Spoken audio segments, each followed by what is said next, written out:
Oh, gamot. Inom ka na ng gamot. Marian, no, painumin mo na nanay mo ng gamot. Oh, be. Kain muna ako. Bago. Hindi, uminom ka muna yan. Kakagising. Good morning. Ayan. Ang dudusing ng mga bibe. Ayan ang ating mulberry. Update sa ating mulberry mga babies. Ayan. Malaki na yung ating mulberry. Pero parang naliling lang tayo at may bagong tubo. So, ayan. Gusto tayo. Ito din yung mulberry. O, tito? Ayan, mulberry din yan. Ito, mukhang mulberry. Sige, gapang ka ngayon.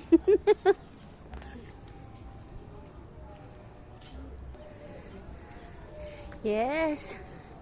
Diba? Puro luntian ang makikita dito sa kabundukan. So, ayan, literal na bundok dito, mga mima ko. So, ayan ang aming munting bahay kubo. Nasaya-saya.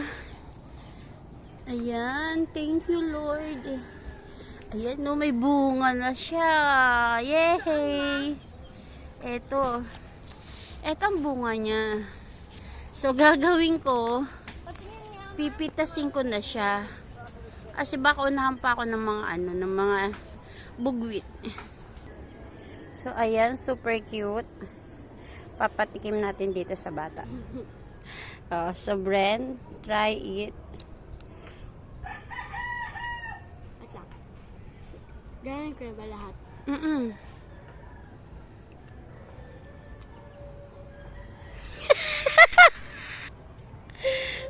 Nagtupan mo naman ako eh. Hindi nga tumubo eh.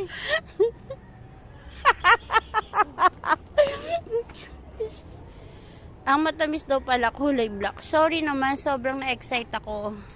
Kasi itong mulberry nito, isa sa pinaka-favorite kong prutas.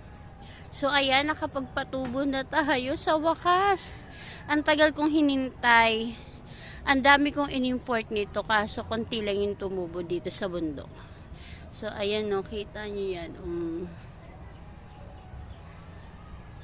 So, ayan yung ating matibay, matikas na papaya. 50-50 yan, pero ngayon buhay na siya.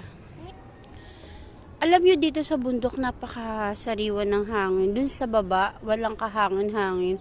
Pero pag akyat mo dito, nakaka-refresh ng utak. Alam nyo ba yun?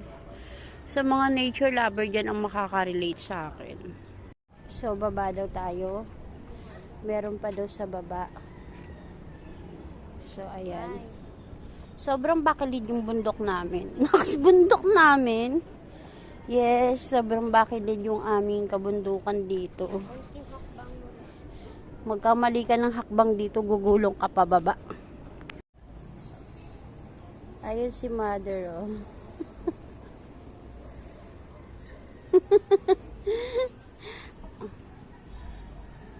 Ayan, nagsisimula na rin ang lulusog ng ating mga ampalaya, oh. Ang galing. Thank you, Lord. Then yung ating mga papaya, ayan na.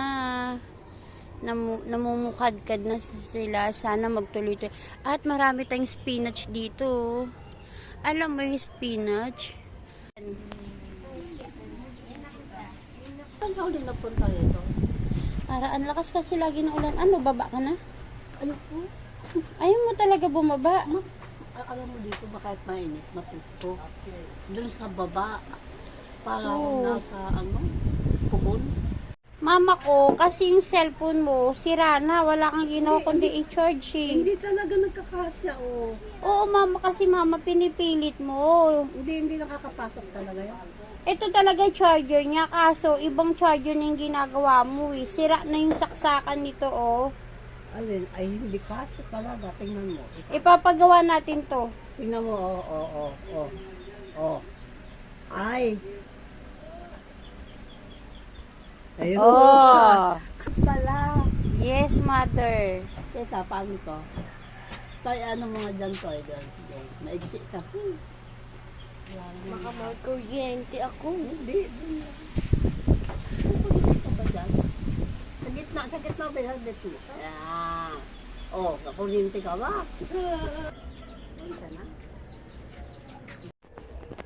So, ayan, pagkatapos ng 1 hour dito sa bundok, bababa naman tayo para naman sa panibagong task dahil ako ay may aasikasuhin.